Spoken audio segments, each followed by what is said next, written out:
नया टॉपिक होने वाला है डायमेंशनल एनालिसिस। डायमेंशनल एनालिसिस क्या होता है, जिसे आप बीमी विश्लेषण बोलते हो, इसके बारे में आज हम पढ़ेंगे। बहुत ही इंपॉर्टेंट टॉपिक है और कई बच्चे तो इसे नहीं समझ पाते हैं, लेकिन कुछ ऐसा है नहीं कि न समझने वाली चीज़ हो। लास्ट तक इस लेक्चर को अगर देखेंगे तो मैं गारंटी के साथ कह सकता हूँ कि आपको ये लेक्चर जरूर समझ में आएगा। डायमेंशनल एनालिसिस के सोच कर जो बच्चे घबरा जाते हैं, वो चीज़ आपके दिमाग से निकल जाएगी, ये मेरा आपसे वादा है। आज का जो हमारा टॉपिक होने वाला है वो होगा डायमेंशनल एनालिसिस। तो हेडिंग डालेंगे dimensional analysis. Dimensional analysis. Dimensional analysis होता क्या है, इसे लोग बोलते हैं विमीय विश्लेषण।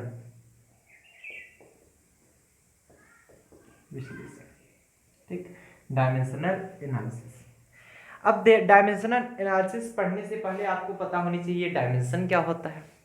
डायमेंशनल एनालिसिस तो पढ़ेंगे, लेकिन उससे पहले आपको पता होनी चाहिए डायमेंशन होता क्या है। जैसे मान लीजिए, पहले हम बात कर लेते हैं डायमेंशन की। Dimension, dimension is the power of, लिखेंगे डायमेंशन जो होता है वो पावर होती है किसी भी फिजिकल क्वांटिटी के यूनिट को रिप्रेजेंट करने के लिए जो क्वांटिटी उस पर चढ़ाई जाती है, मतलब पार के रूप में, घात के रूप में, वही उसकी डायमेंशन होती है। जैसे मान लीजिए आपको मिल जाए एम एल टी यम1, मान लीजिए यम1 L1 T-2, कुछ ऐसे। अब ये नहीं समझ पा रहे हो सर ये होता क्या है, सब कुछ हम बताएंगे, लेकिन थोड़ा सा समझते चलिए। ये पावर में है 1 1 -2, ये होगा डायमेंशन। अगर आपको डायमेंशन बतानी हो तो डायमेंशन अगर बोलोगे तो ये 1 होगा, 1 होगा, -2 होगा इसकी डायमेंशन। इसकी डायमेंशन 1 1 -2, ना कि कई लोग पूछते हैं कि आप फोर्स का डायमेंशन बताओ, तो ये पूरा बता देते हैं MLT -2। तो कई लोग तो इसे पढ़ते हैं MLT power -2, that is wrong. Power में कभी मत पढ़ना, MLT पावर -2 नहीं होता है, ये पावर 1 है, इसलिए इससे नहीं मतलब। MELT -2, MELT2, MEL3T2, ऐसे कुछ भी हो सकता है, लेकिन पावर लगा के कभी मत पढ़ना, ये एक मिथ है, ध्यान समझिएगा। डायमेंशन अगर पूछी जाती होगा, अगर मान लीजिए LT-1 आपको मिल जाए, और जब भी डायमेंशनल एनालिसिस में आप लिखेंगे तो ये कैपिटल ब्रैकेट में ही लिखेंगे आप। तब ऐसे क्या करेंगे, इसकी जो डायमेंशन होगी, इसकी डायमेंशन अगर हम बात करें, डायमेंशन यल पर तो 1 है, टी पे -1, तो 1 का -1 डायमेंशन होने वाली है इसकी। ठीक, तो ये चीजें आप ध्यान रखोगे। डायमेंशन क्या होता है आपको क्लियर हो गया होगा। पावर में जो चढ़ाई जाती है वो उसी चीज डायमेंशन होती है। अब हम बात करते हैं डायमेंशनल एनालिसिस, सबके लिए बारी बारी से निकालेंगे। तो आप एक साइड लिख लोगे फिजिकल क्वांटिटी, इधर लिखोगे फिजिकल क्वांटिटी,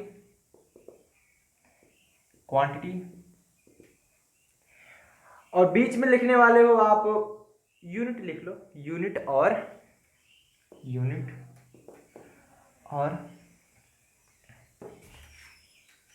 डायमेंशनल फार्मूला।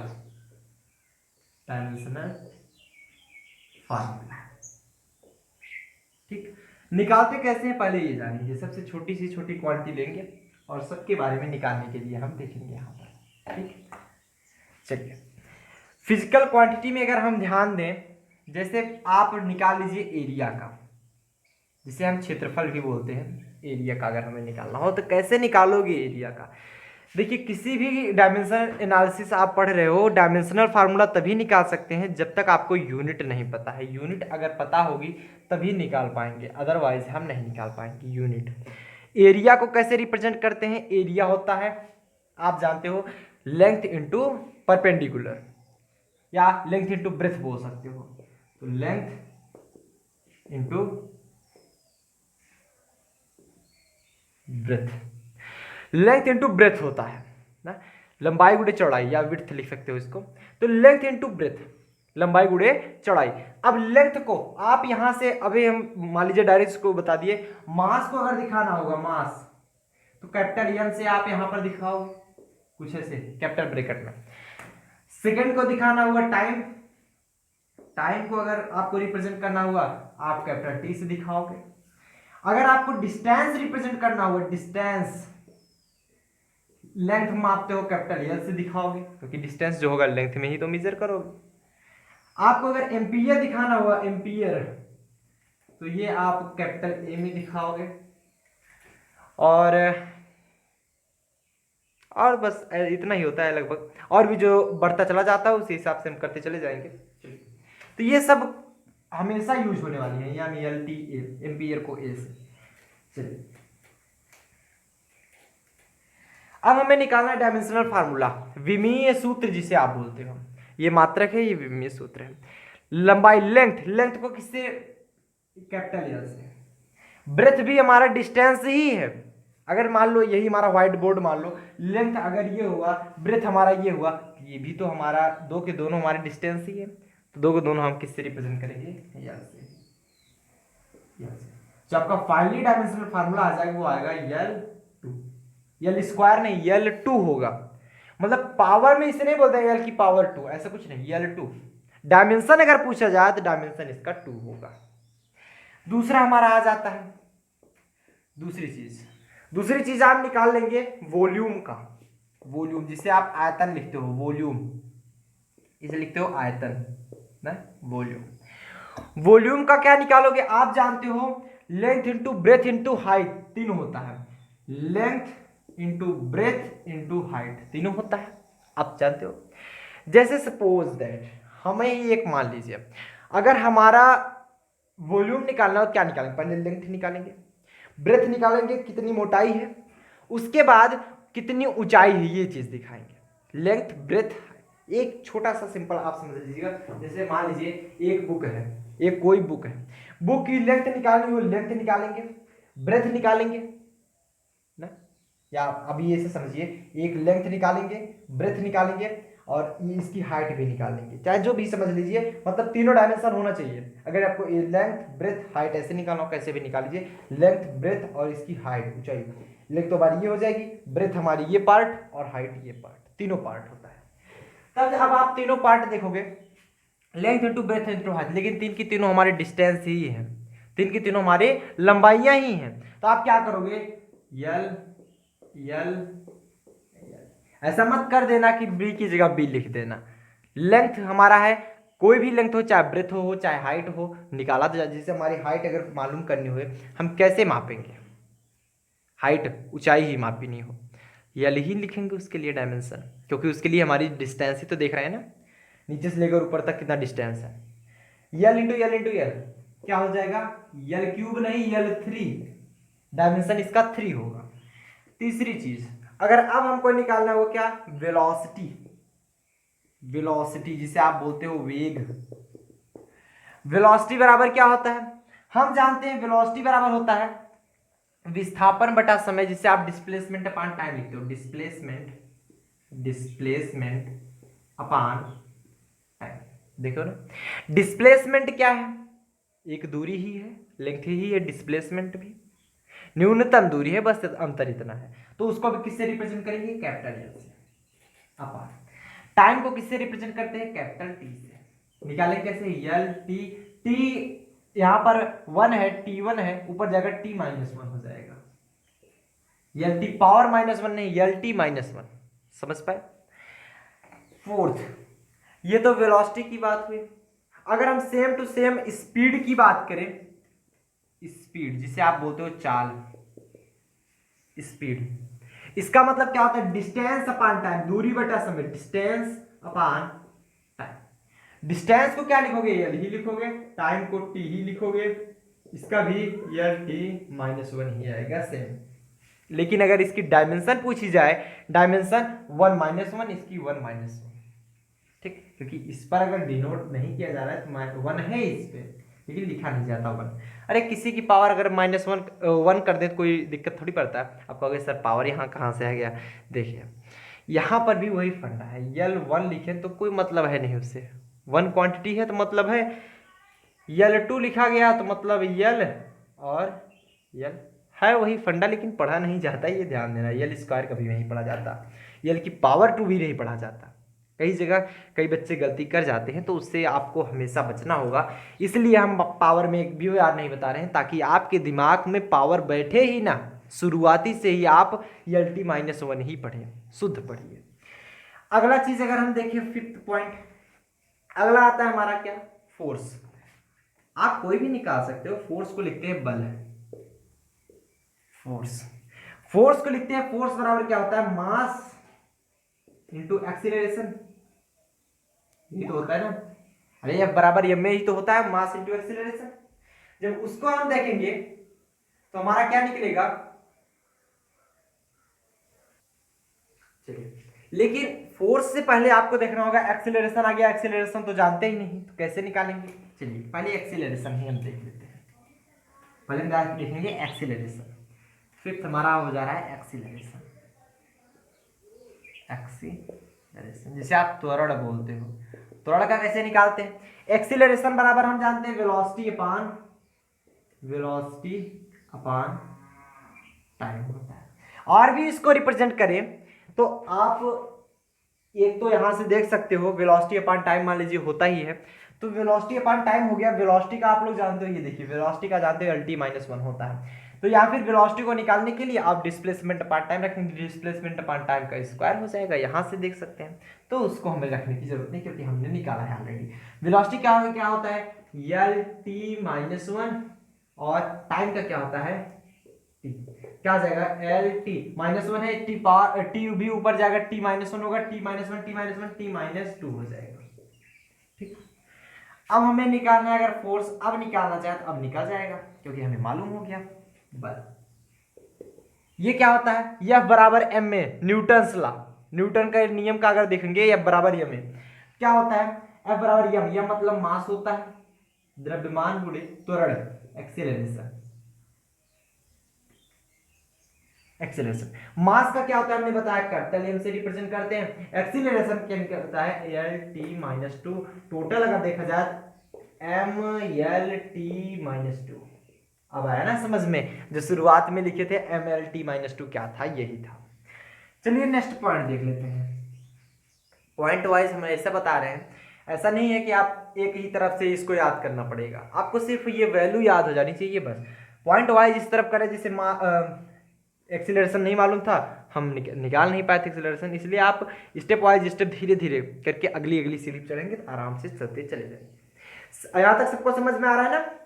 लेकिन एक चीज आप ध्यान दीजिएगा, अगर यहां तक सबको समझ में आ रहा होगा अभी से वीडियो को लाइक कर दीजिए ताकि हमें भी पता चले कि आ रहा है तो कहां से आपको कितना समझ में आया, हम भी देखना चाहते हैं। जैसे मान लीजिए 1000 बच्चे देखे, उसमें से कितने बच्चों को, मान लीजिए सपोज दैट कितने बच्चों को समझ में आया, जिसको समझ में आएगा वो लाइक करेगा, जिसको नहीं समझ में आएगा वो डिसलाइक करेगा। तो आप अपना वोट जरूर दीजिएगा, हमें भी लगे कितने बच्चों को समझ में आ रहा है। चलिए देखते हैं, फोर्स हुआ। अब अगला पॉइंट जो आता है, अगला पॉइंट हम निकाल सकते हैं वर्क का। वर्क मतलब कार्य, कैसे निकालोगे, W बराबर एफ एस, आप जानते हो फॉर्मूला था W बराबर F S, force into displacement होता है ना। तो वर्क बराबर क्या होता है एफ एस, मतलब force into displacement. Force into displacement, force क्या है, फोर्स का हमने निकाला एम एल टी माइनस 2 और डिस्प्लेसमेंट का क्या होता है, डिस्प्लेसमेंट भी हमारा एक डिस्टेंस ही है तो यह हो जाएगा। क्या हुआ आप ध्यान दीजिएगा, m की जगह m ही रह गया, L1 है L1 L2 हो जाएगा ML2 और T minus 2, ML2 T minus 2। अब समझ में आ रहा है ना। अब देखेंगे इसका डायमेंशन m पर 1 है, 1 2 माइनस 2 इसका डायमेंशन होगा। अगर सिर्फ आपको डायमेंशन पूछ लिया जाए तो 1 2 माइनस 2 बोलोगे। ठीक, नोट कीजिए फटाफट से, आगे हम चले, नोट कीजिए, हटाया जाए इसको।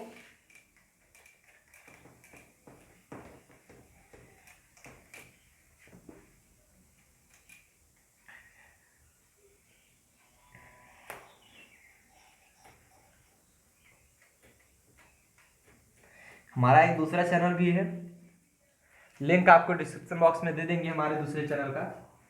हालांकि मैं कंटेंट नहीं बताने वाला हूं उस पर क्या अपलोड किया है, आप लोग जाकर एक बार खुद से देख लीजिएगा, लेकिन देखिएगा जरूर। दूसरा चैनल है, हाल ही में भी नया नया चैनल बनाया गया है, लेकिन उसको एक बार आप लोग जरूर देखिएगा। और हम इतना भी गारंटी के साथ कह सकते हैं, जिस तरह आप लोग यहाँ पर प्यार दे रहे हो इस चैनल में, उसी तरह उस चैनल में भी आप लोग अपना प्यार बनाए रखेंगे, क्योंकि वो चैनल आप जाकर देखिए तभी समझ में आएगा, इसे बताने से नहीं मतलब। वहाँ पर जब जाएंगे 100% मैं कहता हूँ, वहाँ पर जाएंगे तो 100% लोग सब्सक्राइब करके ही आएंगे, तो दिक्कत क्या है, एक बार जाकर तो देखिए उस चैनल पे है क्या। तो आप जाएंगे, आपको मैं गारंटी के साथ कह रहा हूँ आप वहाँ पर भी उतने ही खुश होंगे जैसे यहाँ पर इस चैनल पे खुश रहते हैं। चलिए वहाँ पर भी जरूर देखिएगा। अब चलिए हम आगे का चैप्टर चलते हैं, चैप्टर कर रहे हैं सॉरी, आगे का पॉइंट। जैसे मान लीजिए हमें पावर निकालना हुआ, कहाँ तक हुआ था, 6-7 जो भी हो गया होगा, हमें पावर ऐसे निकालना, पावर जिसे हम बोलते हैं शक्ति। शक्ति बराबर क्या होता है, कार्य बटा समय, मतलब वर्क अपॉन टाइम। कार्य शक्ति का यही होता है पावर का। तो वर्क का कितना होता था, mL2T-2, याद हो रहा है ना सबको, अपॉन टाइम का कैपिटल टी। अब निकालेंगे एम, यल तो 2 रहेगा। अब देखिए T-2 है, अब T ऊपर जाएगा तो T-1 हो जाएगा, T-3 हो गया, T-3। कंफर्म, सिंपल था। चलिए एक और देखते हैं। ये तो हमें पावर का निकल गया। अब हमको निकालना है डेंसिटी। कितना, डेंसिटी, डेंसिटी नाम सुने हो, जिसे घनत्व बोलते हैं, घनत्व, डेंसिटी। डेंसिटी बराबर क्या होता है, मास अपान वॉल्यूम, मास अपान वॉल्यूम। मास को लिखते हैं कैपिटल एम, वॉल्यूम, वॉल्यूम मतलब अभी अब बताए थे ना, length into breadth into height, मतलब एल क्यू, सॉरी क्यू नहीं L3। तो आ क्या गया, यम L3 नीचे ऊपर जाएगा क्या हो जाएगा, -3 हो जाएगा, mL-3। अगला हम क्या निकाल सकते हैं, आप मोमेंटम निकाल लिए। मोमेंटम, मोमेंटम, मोमेंटम क्या होता है, आप संवेग बोल सकते हो उसे, संवेग। मोमेंटम का कैसे निकालेंगे, मोमेंटम बराबर होता है, सब लोग जानते हो, द्रव्यमान गुणे वेग। क्या होता है, द्रव्यमान गुणे वेग, मतलब द्रव्यमान को मास लिखते हैं, वेग को हम क्या लिखते हैं, वेलोसिटी। द्रव्यमान गुणे वेग, द्रव्यमान को, मास को हम कैपिटल एम लिखते हैं, और वेलोसिटी जो होता है हमारा L-T-1 होता है, सब लोग जानते हो ना। क्या निकल गया, mL-T-1, ये मोमेंटम निकल गया। ठीक, अगला आता है हमारा काइनेटिक एनर्जी। क्या आता है, काइनेटिक एनर्जी।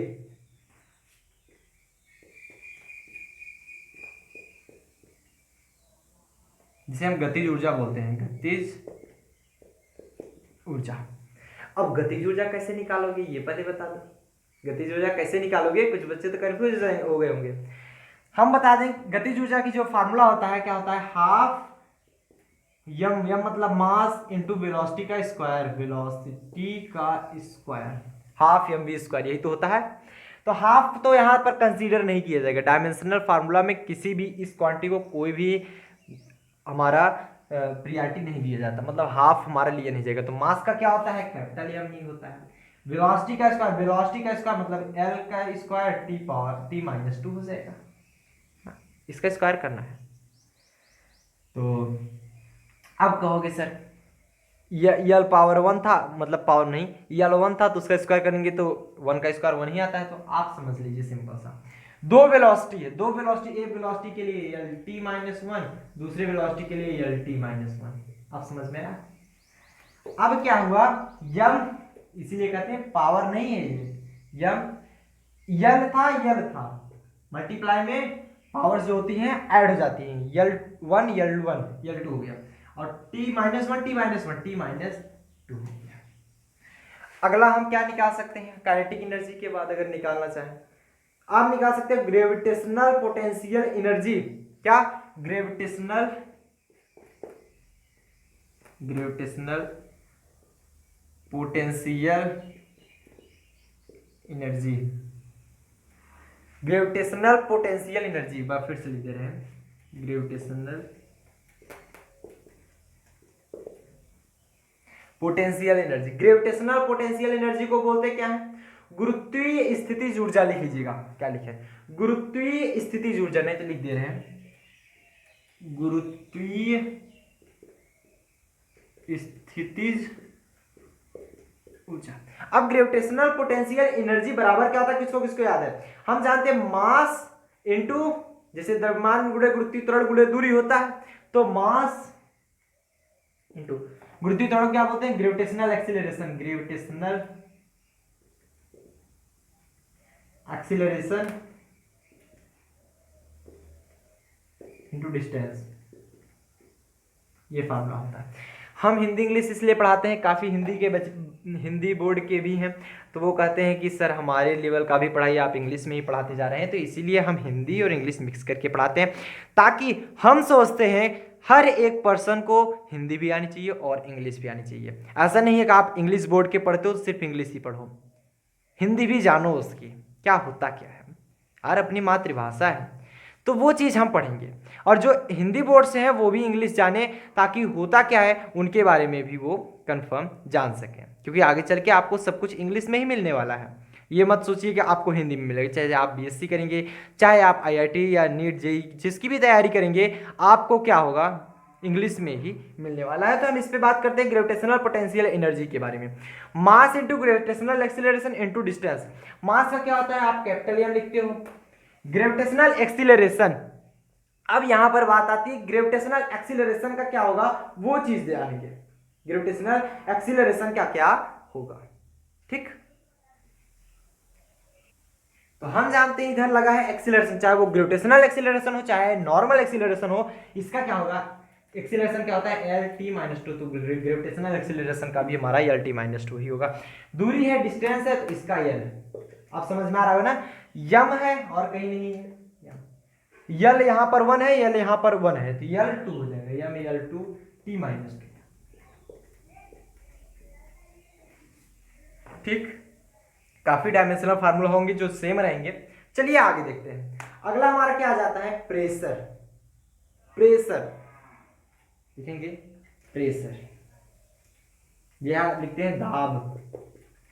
प्रेशर बराबर क्या होता है, सब लोग जानते हो, बल बटा क्षेत्रफल, मतलब फोर्स अपान एरिया, बल बटा क्षेत्रफल लिख लीजिए, फोर्स अपान एरिया। फोर्स का क्या होता है, सब लोग जानते हो, M L T minus two, और एरिया का क्या होता है, एरिया, एरिया का हम शुरुआत में निकाले थे ना, यल स्क्वायर निकला था, यल स्क्वायर, क्योंकि लेंथ इंटू ब्रेथ होता है, तो m की जगह m रहेगा, L2 है, L1 है, देखिए यहाँ पर L1 है, L2 है, ऊपर जाएगा तो -2, -2 में 1 चला जाएगा, -1 बचेगा, m l -1 और t -2। कंफर्म, प्रेशर का भी कंफर्म हुआ। सिर्फ यूनिट आप याद रखेंगे, बस मात्रक याद है तो आप डायमेंशनल फार्मूला निकाल सकते हैं। नोट कीजिए, इतना नोट कीजिए, हटा दें इसको। चलिए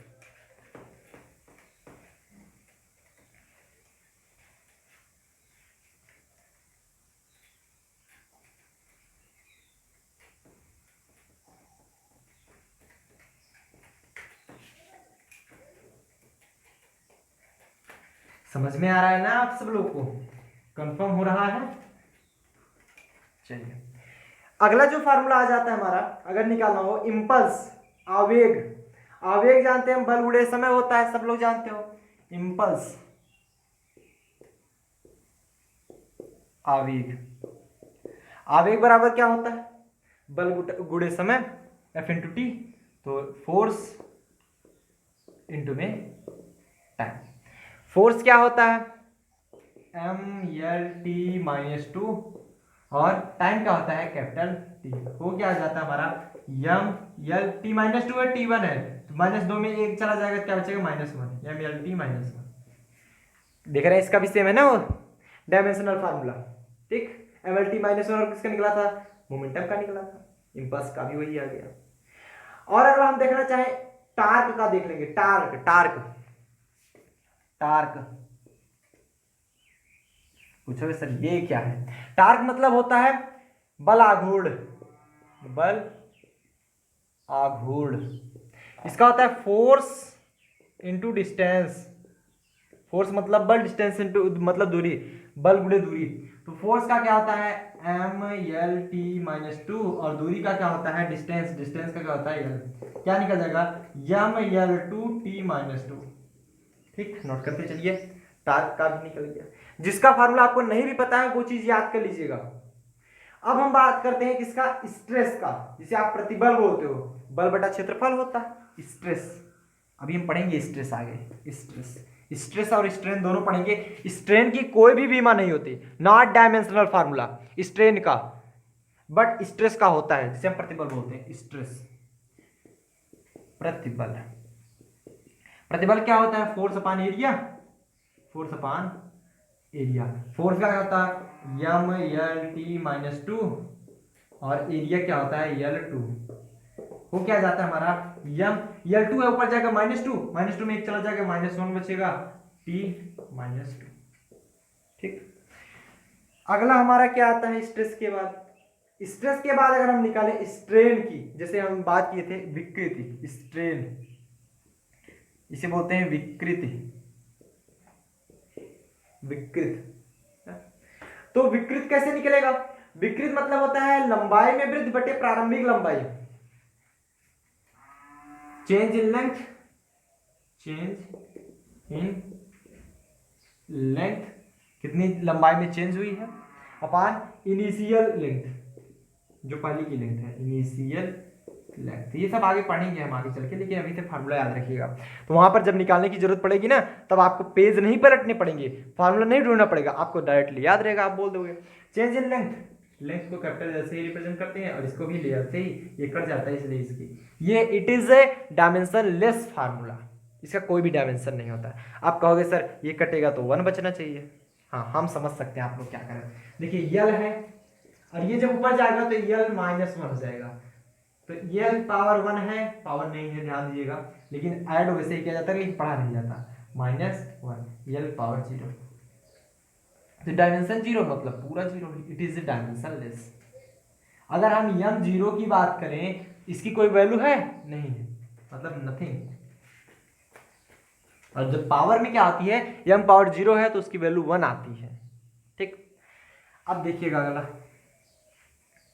स्ट्रेन के बाद हमारा आ जाता है, जिसे आप निकालना चाहो मॉडुलस ऑफ इलास्टिसिटी। क्या? Modulus of elasticity, modulus of elasticity. Modulus of elasticity क्या लिखते हो? प्रत्यास्थता गुणांक।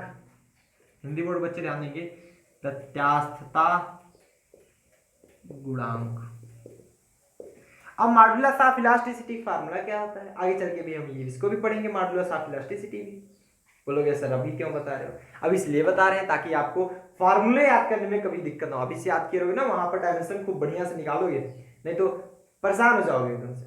तो dimensional analysis, modulus of elasticity का फार्मूला क्या होता है? ये होता है प्रतिबल बटे विकृत। क्या होता है? प्रतिबल का लिखते हो स्ट्रेस, प्रतिबल बटे विकृत, स्ट्रेस अपॉन विकृत का होता है स्ट्रेन।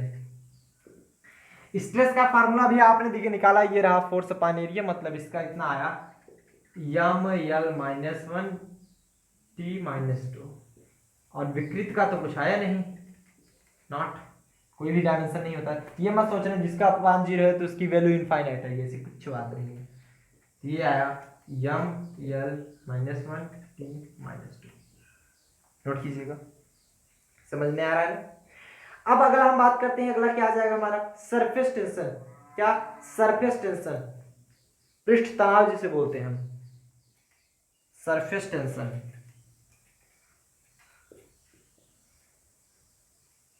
पृष्ठ तनाव। सरफेस टेंशन का फार्मूला क्या होता है? फोर्स अपॉन लेंथ, यही होता है ना, फोर्स अपॉन लेंथ। फोर्स की वैल्यू क्या होती है? ये dimension M L T minus two, dimension 1 1 minus two upon length, length का यल, ये क्या जाएगा? यल ऊपर है, यल ऊपर जाएगा, यल 1 यल माइनस 1 0 जाएगा, मतलब M L 0 T minus to, ऐसा। और इसको लिख सकते हैं M T minus to direct. Note कीजिए, इतना नोट कीजिए, कंफर्म हुआ है? चलिए, सबको कंफर्म हो रहा है ना? अब हम बात करेंगे ग्रेविटेशनल कांस्टेंट का। इसका ग्रेविटेशनल कांस्टेंट, ग्रेविटेशनल कांस्टेंट का यूनिट सबको मालूम होगा, क्लास 9th में पढ़ के आए हो सब लोग, क्लास 9th में भी पढ़े थे, क्लास 10th में भी पढ़े थे, क्लास 11th में भी पढ़ोगे, क्लास 12th में भी पढ़ोगे, बीएससी या करोगे या फिर बीकॉम करोगे, बीटेक करोगे, समय पढ़ोगे, जीवन भर पढ़ोगे, हमेशा पढ़ोगे। बता दो ना बालक, इस पीछा नहीं छोड़ने वाला है ये। फिजिक्स जो है, फिजिक्स केमिस्ट्री कोई भी सब्जेक्ट है, जब तक पढ़ोगे पीछा नहीं छोड़ेगा, ये ध्यान देना। और फिजिक्स तो ऐसा सब्जेक्ट है कि जो हमेशा यूज होता है ना। बोलो ये सर क्या बता रहे हो, अपना सब्जेक्ट तो सभी बकानते हैं ना। तो वैसे पता हो तो मैं सभी सब्जेक्ट पढ़ाता हूँ, सभी को मतलब क्या, इतिहास इतिहास नहीं कि आगे चल के जैसे मान लीजिए आप क्लास 11 बाद क्लास 12 में जाओगे, इस क्लास 11 में तो आपको हम केमिस्ट्री नहीं दे पा रहे हैं, लेकिन क्लास 12 में, क्योंकि क्लास 12 में अभी हम 12th वाले में फिजिक्स उसमें भी चल रहा है साथ साथ, तो अगले साल हम केमिस्ट्री भी स्टार्ट कर देंगे, तो आपको जो फ़ायदा होने वाला है वो केमिस्ट्री और फिजिक्स दोनों का मिलेगा। जो 11th में बच्चे हैं उनको फ़ायदा होगा, आगे चल के आपको फिजिक्स और केमिस्ट्री दोनों मिलेगा, क्योंकि अगले साल मैं केमिस्ट्री पढ़ाऊँगा। उसके बाद अगर आप बीएससी करते हैं, ध्यान दीजिएगा, बीएससी करते हैं तो बीएससी करेंगे तो हमारा बीएससी का पूरा लेक्चर ही डाल दिया है हमने, और इस साल तो थर्ड ईयर का भी लेक्चर डाल देंगे, तो second year, third year, first year सब कुछ फाइनल हो जाएगा। मतलब आप आंख बंद करके हमारे साथ बने रहेंगे, टोटल पढ़ेंगे, अगर अच्छा लग रहा है तो, बिना अच्छा लगे नहीं। तो मैंने लगभग लेक्चर डाल चुके हैं, तो सेकंड ईयर का भी ख़त्म हो चुका है, थर्ड ईयर का चल रहा है, थर्ड ईयर का भी जल्द ही ख़त्म हो जाएगा इस साल में। तो जैसे कि आप लोगों का सिलेबस ख़त्म होगा तो उस समय ख़त्म हो जाएगा, तो आप लोग पढ़ते वक्त बहुत ही ज़्यादा सुविधाएं हो जाएंगी आपके इसी चैनल पर। चलिए देखते हैं अब। और हाँ, एक चीज़ बताने के लिए भूल गए, अगर आपके मन में अभी भी कोई डाउट हो अभी भी, तो सिंपल सा इंस्टाग्राम पर जाइए, विवेक मिश्रा 2870 पर हमें फॉलो कीजिए और वहाँ पर क्वेश्चंस पोस्ट कीजिए, आराम से पूछिए, कोई दिक्कत नहीं है। या तो आप हमसे टेलीग्राम से जुड़ना चाहें, फेसबुक से जुड़ना चाहें, कहीं पर भी क्वेश्चंस पूछ सकते हैं, लिंक आपको डिस्क्रिप्शन बॉक्स में दिया जा रहा है, वहाँ पर जाइए, आप आराम से हमसे चाहे जितने मन के क्वेश्चन पूछ सकते हैं, ठीक। इसी से रिलेटेड, ये नहीं कि पूछ लो कि कहीं और से इतिहास भूगोल के क्वेश्चन ला करके, ऐसा नहीं है, ठीक। चलिए अगला हम जब बात करेंगे ग्रेविटेशनल कांस्टेंट, जिसे हम कैपिटल जी से रिप्रेजेंट करते हैं, और ग्रेविटेशनल एक्सेलरेशन को हम स्मॉल जी से रिप्रेजेंट करते हैं, ग्रेविटेशनल कांस्टेंट, गुरुत्वीय त्वरण, ओ सॉरी, गुरुत्वाकर्षण नियतांक, गुरुत्वाकर्षण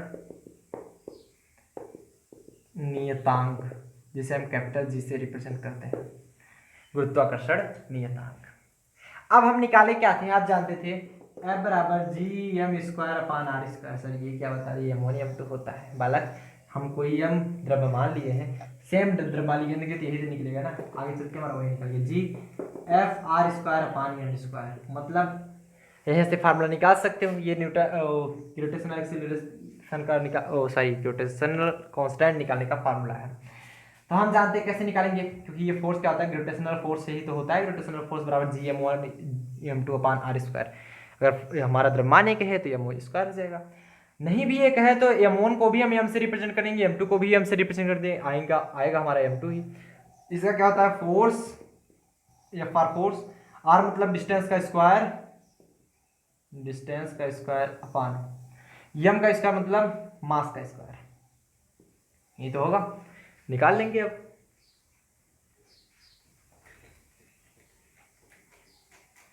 फोर्स इंटू डिस्टेंस का स्क्वायर अपान मास का स्क्वायर,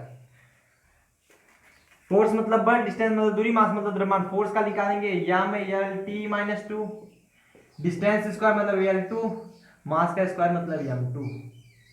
ये क्या हो गया, m, ये 2 है, ऊपर 1 है, ये ऊपर जाएगा तो -2 बचेगा, -2 में 1 जाएगा -1, और L1 है, L2 है तो L3, ये 0 नहीं है जी, ये ऐसा, और ये T-2, समझ में आया सबको, कंफर्म हुआ।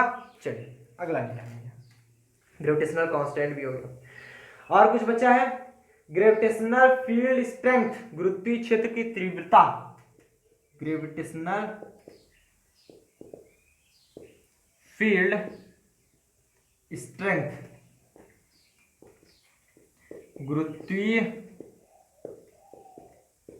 क्षेत्र की तीव्रता, गुरुत्वीय क्षेत्र की तीव्रता, इसकी वैल्यू क्या होती है, इसकी जो वैल्यू होती है ये होता है गुरुत्वाकर्षण बल बटा द्रव्यमान, क्या होता है, गुरुत्वाकर्षण बल बटा द्रव्यमान। चलिए देख लेते हैं, इसका होता है गुरुत्वाकर्षण, ग्रेविटेशनल फोर्स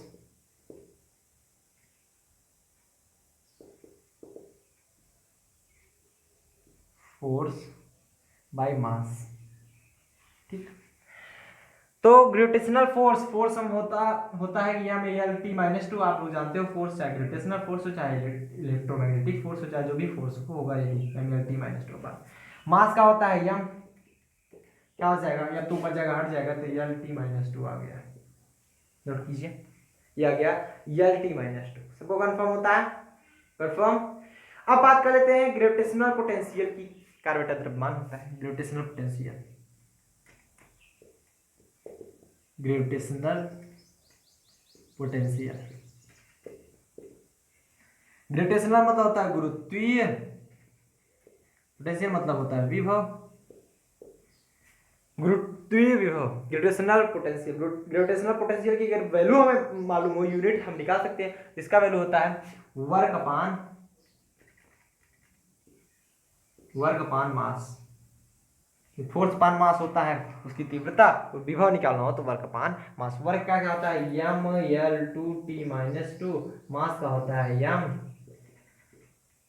तो ये एम से एम हट जाएगा, क्या बचेगा हमारा L two T minus two. ठीक, L two T minus two. अब चलिए आगे कुछ हम बात कर लेते हैं, का 2 पॉइंट और बचा होगा।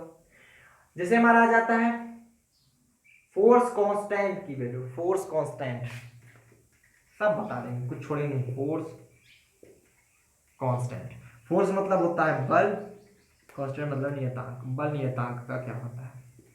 फोर्स कांस्टेंट, फोर्स कांस्टेंट की जो वैल्यू आती है वो आती है बल बटा लंबाई में वृद्धि।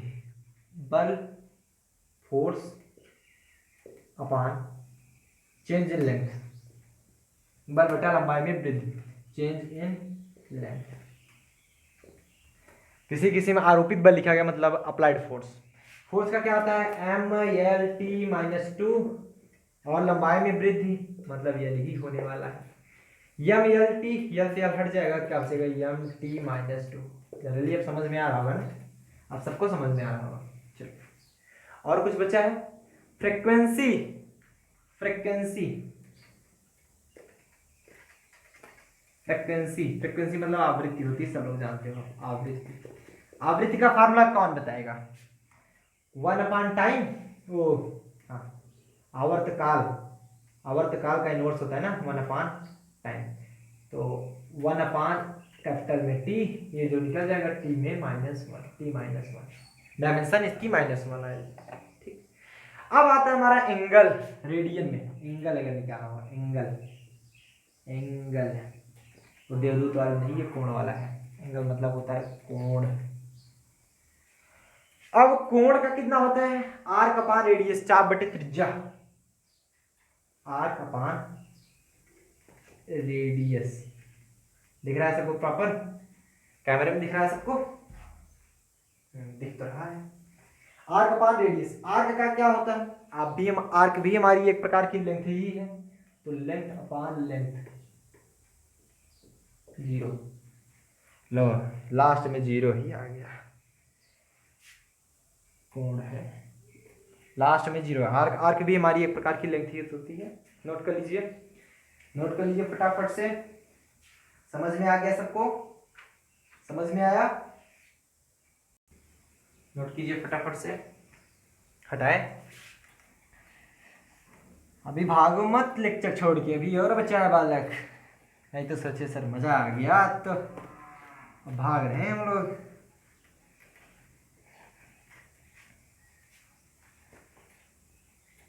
थोड़ा सा बात और है और सिंपल है, कोई दिक्कत नहीं है, इसलिए हम बहुत बड़ा लेक्चर नहीं बनाते ना आप लोगों के सिलेबस के अनुसार। और बीएससी में तो चलता है 1.5 घंटे 2 घंटे का लगातार चलने, तो फिर क्या मजा है। लेकिन लंबे जो लेक्चर चलते हैं ना, बच्चे ऊब जाते हैं, सर कितनी देर लगेगा अभी, कब तक पढ़ाओगे सर ना। इसीलिए बहुत बड़ा लेक्चर नहीं बनाना चाहता, मैक्सिमम 40-50 मिनट, तो ऊपर जा रहा है, ऊपर जा रहा है 40 मिनट से, कोई दिक्कत नहीं है। चलिए आपको निकालना है कोणीय वेग, एंगुलर वेलोसिटी, जिसे बोलते हो कोणीय वेग। एंगुलर वेलोसिटी कैसे निकालोगे? कोण अपान समय होता है इसका, कोण अपान समय, ये क्या हिंदी में लिख दिया। कोण का होता है एंगल अपान टाइम। एंगल का क्या होता है, आपने देखा था जीरो था, एंगल का जीरो था ना, कोई भी नहीं था क्योंकि यल अपान यल था, आर्क अपान त्रिज्या रेडियस, तो ये जीरो ही तो आया। यल पावर जीरो निकालना चाहते तो यल जीरो लिखे, एक ही बात है, कोई मतलब नहीं है, यल जीरो ही लिख लो, कोई दिक्कत नहीं है। टाइम का टी लिखोगे, ऊपर जाएगा टी में -1, यल जीरो मतलब उस स्क्रीन में गड़ी वैल्यू, कोई वैल्यू नहीं। लिखना चाहे तो एल जीरो टी -1 लिख सकते हैं, लेकिन कोई इससे मतलब नहीं होता।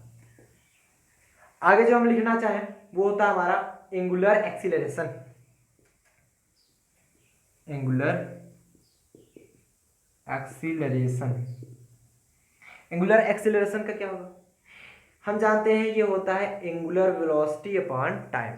जैसे वहां पर एक्सीलरेशन क्या होता है, वेलोसिटी अपॉन टाइम, वैसे यहाँ पर एंगुलर एक्सीलरेशन क्या होगा, एंगुलर वेलोसिटी अपॉन टाइम।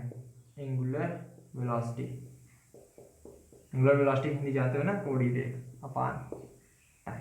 कोणीय वेग का क्या था t-1, और इस टाइम का t होगा, ये t-1 था ही, ये भी ऊपर चला गया बेचारा, ये डबल हो गया, ये हो गया t-2। ठीक, अगला हमें फाइंड करना है, उसका नाम क्या है, मोमेंट ऑफ इनर्शिया। मोमेंट अभी ये भी पढ़ने वाले हैं, मोमेंट ऑफ इनर्शिया।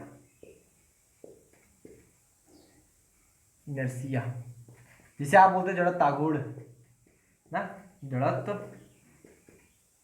आघूर्ण, moment of inertia. Angular acceleration को कोणीय त्वरण बोलते हैं, लिख लीजिएगा कोणीय त्वरण।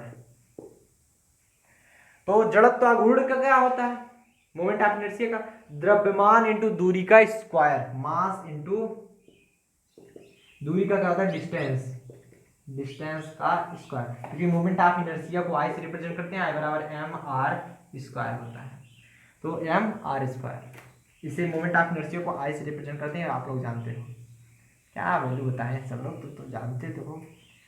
मास का क्या होता है कैपिटल एम, डिस्टेंस का स्क्वायर मतलब एल स्क्वायर, ये आगे बचा है एम एल 2, स्क्वायर जहां बोल दे सो सॉरी 2। अगला जो आ जाता है हमारा एंगुलर मोमेंटम, एंगुलर मोमेंटम भी नहीं निकाले ना, एंगुलर मोमेंटम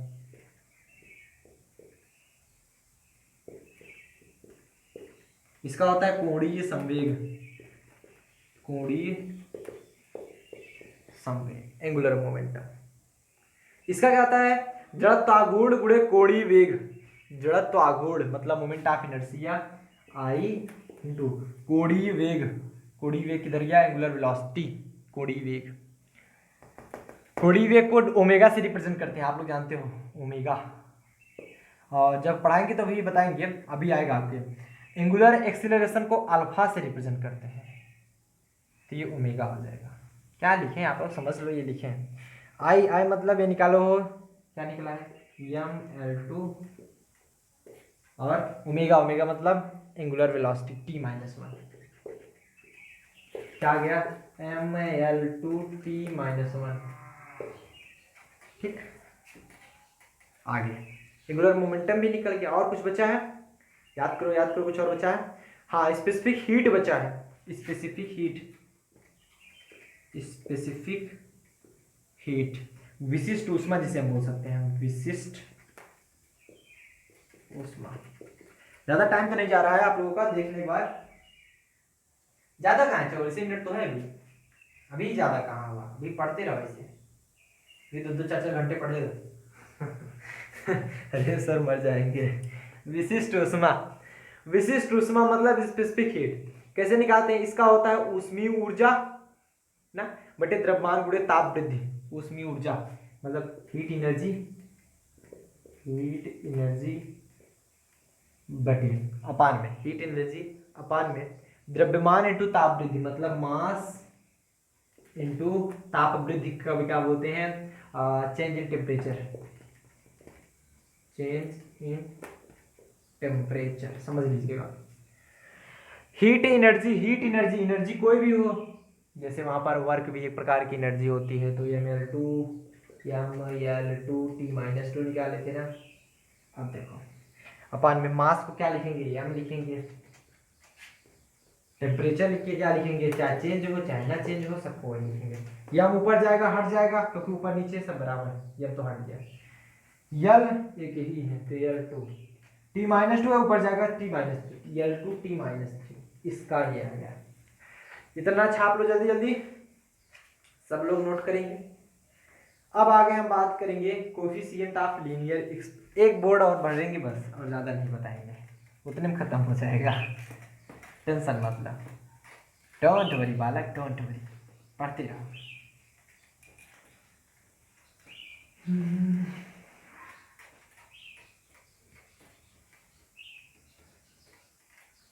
हम भी थक गए यार पढ़ाते पढ़ाते, तुम लोग कहाँ कहाँ थक गए। अब सोचेंगे सर आप थक गए तो हम लोग कहाँ नहीं थकेंगे। ये तुम लोग बैठे हुए एक जगह आराम से सो रहे हो गए हैं, आधा आधा बच्चे तो सो रहे होंगे, पता कैसे, अगर कुछ लोग तो दोपहर में अगर देखते रहते हैं, मान लो गर्मी के महीने में दोपहर में अगर देख रहे हैं, दोपहर में बैठे बैठे सामने जैसे टैबलेट या लैपटॉप पड़ा है और वहीं कहीं लेट कर सो गए, पता नहीं चला, कोई बुलाने आता है तो उठ के बैठ जाते हैं, हाँ अरे पढ़ रहे। और ठंडियों में क्या होता है, ठंडियों में अक्सर बच्चे मतलब टेबल पर नहीं पढ़ना चाहते, टेबल चेयर पे नहीं पढ़ना चाहते, वो क्या करेंगे बिस्तर पर लेट जाएंगे और एक बढ़िया से बिस्तर पे लेटने के बाद पढ़ते हैं। तो बिस्तर पे लेटने के बाद तो नींद तो आएगी, जब बिस्तर पे लेट के पढ़ोगे तो बिल्कुल है जायज़ सी बात है नींद आएगी, और नींद आएगी तो थोड़ा सा मन करता है 5 मिनट, नहीं तो बताना बस नींद जब आने लगती है ना बस 5 मिनट सो ले उसके बाद उठ रहे हैं, तो कहाँ एक बार सो गए तो कहाँ उठ रहा है। चलिए आगे हम बात कर लेते हैं किसकी, कहाँ तक हो गया था हमारा,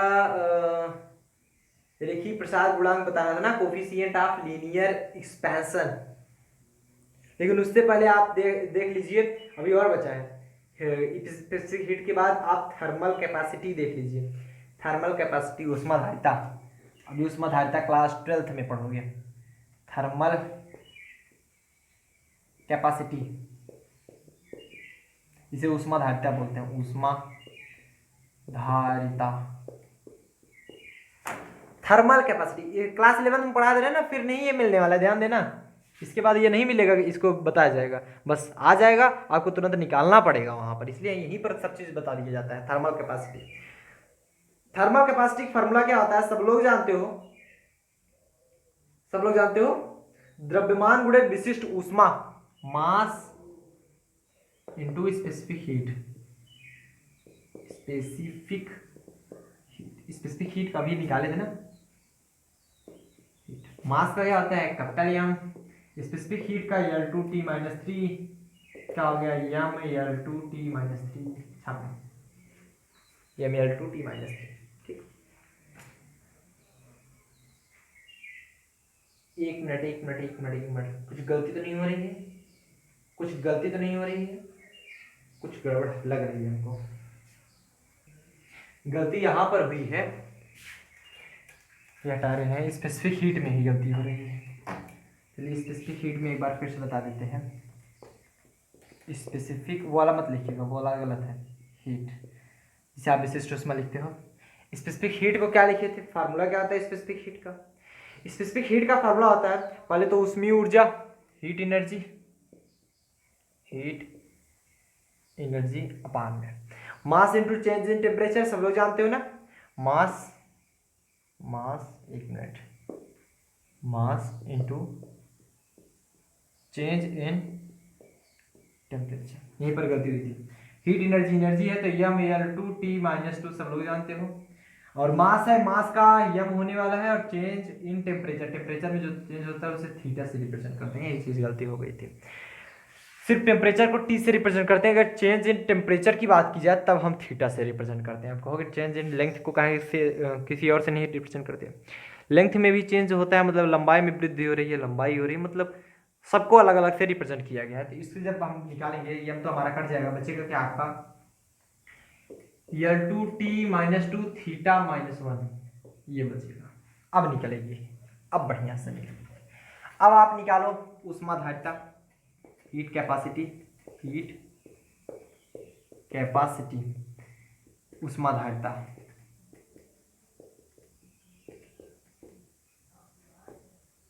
हीट कैपेसिटी का फार्मूला अभी अभी आपने लिखा, mass into specific heat, mass into specific heat. Mass का लिखते हैं m, स्पेसिफिक हीट को लिखते हैं L2 T-2 और थीटा -1। ये हो जाएगा m L2 T-2 थीटा -1। ध्यान देना, चेंज इन टेम्परेचर को थीटा लिखते हैं। और कुछ बचा है अभी? अभी बहुत बचा है। अब आते हैं लेटेंट हीट के बारे में, गुप्त ऊष्मा, लेटेंट हीट। अभी पढ़ेंगे लेटेंट हीट क्या होता है। लेटेंट हीट, लेटेंट हीट, गुप्त ऊष्मा। लेटेंट हीट के बारे में अगर पढ़ें तो ये होता है उष्मीय ऊर्जा अपान द्रव्यमान। उष्मीय ऊर्जा मतलब हीट एनर्जी अपान द्रव्यमान का होता है मास। हीट एनर्जी क्या आता है, या में L2 T-2 कोई भी एनर्जी हो, वर्क भी एक एनर्जी है तो यही होता है, अपान मास का हो जाता है यम, ये आ जाएगा L2 T-2। समझ में आया? इसे लिखते हैं गुप्त ऊष्मा, गुप्त ऊष्मा। नोट करते रहिए, नोट करते रहिए। समझ में आ रहा है ना, सबको क्लियर हो रहा है? चलिए, और हमारा क्या बच रहा है अभी? लेटेंट हीट ही हो गया। अभी और बचा हमारा coefficient of linear expansion, coefficient of linear expansion. अगर इसकी हिंदी जानना चाहें, हिंदी इसकी होती है ऊष्मा चालकता गुणांक। इसे कैपिटल के से, सॉरी एक मिनट, रेखीय प्रसार गुणांक बोलते हैं इसे। लीनियर एक्सपेंशन है रेखीय प्रसार गुणांक, रेखीय प्रसार गुणांक। कोफिशिएंट ऑफ लीनियर एक्सपेंशन का फार्मूला क्या होता है? इसकी जो फार्मूला होता है, लंबाई में वृद्धि बटे प्रारंभिक लंबाई इंटू ताप वृद्धि। लंबाई में वृद्धि, change in length, length upon initial length, initial length into change in temperature, change in temperature. लंबाई में वृद्धि बटे प्रारंभिक लंबाई गुणे ताप वृद्धि। तो लंबाई में वृद्धि यल, पहली वाली जो लंबाई है इनिशियल लेंथ, और चेंज इन टेम्परेचर, टेम्परेचर में क्या चेंज हो रहा है वो थीटा से रिप्रेजेंट करते हैं। ये तो हट जाएगा, ये आएगा वहां theta minus over, theta minus over. और क्या बचा हमारा? ऊष्मा चालकता गुणांक, जिसे कैपिटल के से रिप्रेजेंट करते हैं, ये होता है coefficient of thermal conductivity, coefficient of thermal conductivity, जिसे कैपिटल के से रिप्रेजेंट करते हैं। इसको अगर हिंदी लिखना चाहें तो इसको लिखते हैं ऊष्मा चालकता गुणांक। क्या लिखते हैं? ऊष्मा, हीट मतलब ऊष्मा हो गया, और कंडक्टिविटी मतलब चालकता, कोफिशिएंट मतलब गुणांक, चालकता कोफिशिएंट मतलब गुणांक।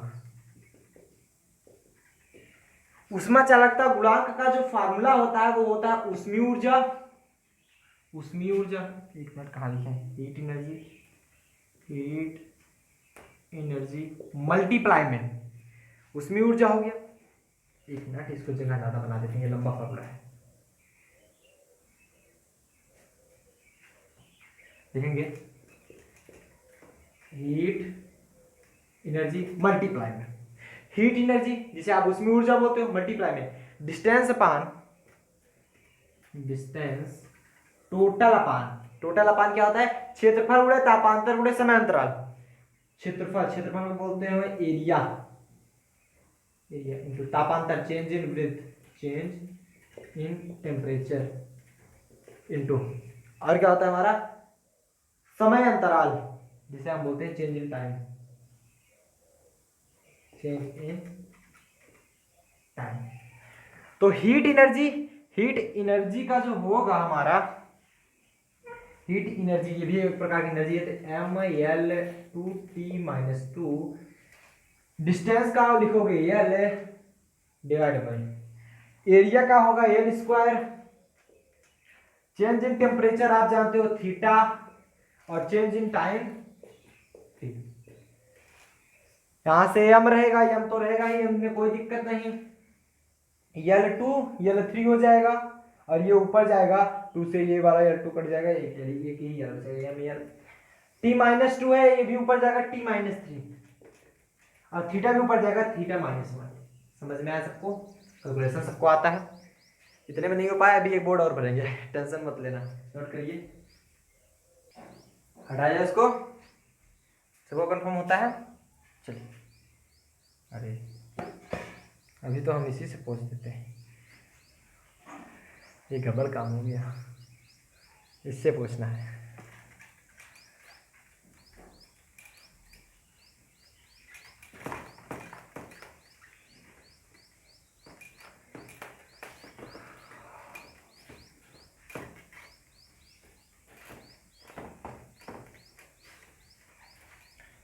फिजिकल क्वांटिटी, यूनिट और डायमेंशनल फार्मूला। अगला जो हमारा आ रहा है बोल्ट्जमैन कांस्टेंट। बोल्ट्जमैन कांस्टेंट किसे रिप्रेजेंट करते हो जानते हो? केबी, बोल्ट्जमैन नियतांक। तो बोल्ट्जमैन नियतांक को फार्मूला क्या होता है सब लोग जानते हो क्या होता है? इसका फार्मूला था गतिज ऊर्जापान ताप। गतिज ऊर्जापान ताप, गतिज ऊर्जा क्या लिखते हैं? काइनेटिक एनर्जी, काइनेटिक एनर्जी अपान ताप का होता है टेम्परेचर। तो गतिज ऊर्जा को क्या लिखेंगे? गतिज ऊर्जा को लिखते हैं कोई भी ऊर्जा हो, आप जान सिंपल से जान लीजिए, कोई भी ऊर्जा हो m/L2 T-2। गतिज ऊर्जा का निकाले भी थे, यही आया था, पलट के देख लो। टेम्परेचर को लिखते हैं थीटा, तो क्या हो गया? m/L2 T-2 थीटा माइनस, चाहे चेंज इन टेम्परेचर आए चाहे टेम्परेचर आए, अगर कहीं हमने भूल से कुछ टेम्परेचर जगह लिख दिया हो तो उसके आप बना लीजिएगा, वैसे तो नहीं लिखा है, थीटा ही होता है। अगला जो आता है बोल्ट्जमैन कांस्टेंट के बाद वह क्या आता है? गैस कांस्टेंट, गैस नियतांक, गैस कांस्टेंट। गैस कांस्टेंट पढ़ेंगे हम लोग थर्मोडायनेमिक्स में, ये सब हम सभी थर्मोडायनेमिक्स में पढ़ने वाले, ये जो चीज़ हम पढ़ रहे हैं। Gas constant R, gas constant बराबर क्या होता है? दाब गुणे आयतन बटे ताप ना। दाब प्रेशर, आयतन मतलब वॉल्यूम, ताप मतलब टेम्परेचर। ठीक, दाब गुणे आयतन बटे ताप। प्रेशर का क्या होता है? m/L1 T-2, m/L1 T-2, और इसका होता है वॉल्यूम का L3, ओ सॉरी L3। टेम्परेचर का होता है थीटा। ये क्या आ जाएगा? 3 में से 1 चला गया जाएगा 2, तो m/L2 T-2 θ-1। नोट कीजिए, गैस कांस्टेंट का भी मालूम चल गया। अब हम बात करेंगे प्लांक्स कांस्टेंट की। किसकी? Planck's constant. ये प्लांक्स कांस्टेंट देखने वाले हैं। प्लांक्स कांस्टेंट आप जानते ही होगी वैल्यू इसकी, कांस्टेंट। यस, हालांकि इसमें चैप्टर में नहीं है तो हम इसको नहीं पढ़ने वाले प्लांक्स कांस्टेंट वैल्यू, आगे आएगा तो हम बताएंगे। प्लांक्स कांस्टेंट ये जो होता है, प्लांक्स कांस्टेंट की जो वैल्यू आती है वो आती है ऊर्जा बटे आवृत्ति। क्या आती है? एनर्जी अपान एनर्जी फ्रीक्वेंसी। एनर्जी का क्या होता है? m/L2 T-2, आवृत्ति के क्या होता है? T-1। सब लोग जानते हैं ना। फ्रीक्वेंसी जो होता है, आवर्त काल मतलब टेम्परेचर का, ओ सॉरी टाइम का क्या होता है? इनवर्स होता है 1/टाइम। तो क्या बोलते हैं? ये T-1 ऊपर चला जाएगा, क्या बचेगा? m/L2 T-1 है, ये ऊपर जाएगा +1 बचेगा, -1 आ जाएगा। यही तो बचेगा भाई, T-2 है, ये -1 है, ऊपर जब जाएगा +1 हो जाएगा, -2 में से +1 जाएगा, क्या बचेगा? -1। ml2 T-1, ये प्लांक्स कांस्टेंट है, प्लांक नियतांक जिसे बोलते हैं। अब आता है अभी हमारा वेग प्रवणता भी बचा है, जिसे हम बोलते हैं वेलोसिटी ग्रेडियंट। वेलोसिटी ग्रेडियंट जिसे हम बोलते हैं वेग प्रवणता, velocity gradient. Velocity gradient formula किसको याद है? वेग परिवर्तन बटे दूरी, सबसे सिंपल फार्मूला इसीलिए तो है। वेग परिवर्तन मतलब change in velocity, change in velocity, वेग परिवर्तन बटे, और क्या होता है? वेग परिवर्तन बटे दूरी, डिस्टेंस। वेग परिवर्तन या वेग हो या वेग परिवर्तन होगा यल टी माइनस वन होगा ही। डिस्टेंस है तो यल होगा, यल से यल हट गया, टी माइनस वन बचा। मतलब आप चाहे वेग प्रवणता निकालो या फिर वेलोसिटी ग्रेडियंट, या फिर आप निकालो किसका, ये फ्रिक्वेंसी का, दोनों का वही आता है, फ्रिक्वेंसी टी माइनस वन, इसका भी टी माइनस वन, वेग प्रवणता का भी टी माइनस वन। आता है लास्ट हमारा कोफिशिएंट, वो श्यानता गुणांक, श्यानता गुणांक, coefficient of viscosity, coefficient of viscosity important होता है ये, कोफिशिएंट ऑफ विस्कोसिटी, इसे नीटा से रिप्रेजेंट करते हैं, नीटा कोफिशिएंट, यह लिख के थोड़ा खींच दो, कोफिशिएंट ऑफ विस्कोसिटी, इसको हिंदी में लिखते हैं हमारा श्यानता गुणांक, श्यानता गुणांक। तो श्यानता गुणांक का क्या होता है, फार्मूला आप लोग जानते हो, बल अपान क्षेत्रफल गुणे वेग प्रवणता। बल, बल मतलब फोर्स, फोर्स अपान क्षेत्रफल का होता है एरिया इंटू वेग प्रवणता आप निकाले velocity gradient, velocity gradient, velocity gradient. Force का क्या होता है M L T minus two, area का क्या होता है यल का स्क्वायर, वो सॉरी यल टू होता है, और वेलोसिटी ग्रेडियंट जो होता है, वेलोसिटी ग्रेडियंट अभी हम निकालें T minus one, T minus one. Total जब निकालेंगे एम की जगह एम रहेगा, यल की जगह टू है, ऊपर जाएगा माइनस टू, माइनस टू में से कैंसिल हो जाएगा, एम एल माइनस वन हो जाएगा, टी माइनस वन है, ऊपर चला जाएगा टी माइनस वन बचेगा। ठीक, नोट कर लीजिए, फटाफट नोट डाउन कर लीजिए, नोट कर लिए। चलिए, तो आज के लिए बस इतना ही, मिलते हैं अगले वीडियो में। उम्मीद करते हैं ये लेक्चर आपको समझ में आया होगा। हमने कहा था कि मैं गारंटी देता हूं आपको, ये लेक्चर अगर पूरा देख लेंगे 100% समझ में आ जाएगा। और अब आप बताइए मैंने जो गारंटी दी थी क्या वो सत्य है या नहीं। अगर वो सही हो तो लाइक करके दिखाइएगा, हम भी देखना चाहते हैं कितने बच्चों को समझ में आया और कितने बच्चों को नहीं समझ में आया। आज का लेक्चर बस इतना ही, मिलते हैं अगले वीडियो में इसी तरह के एक और इंटरेस्टिंग पार्ट लेकर के। तब तक के लिए आप लोग बढ़िया से पढ़ाई कीजिए। Best of luck.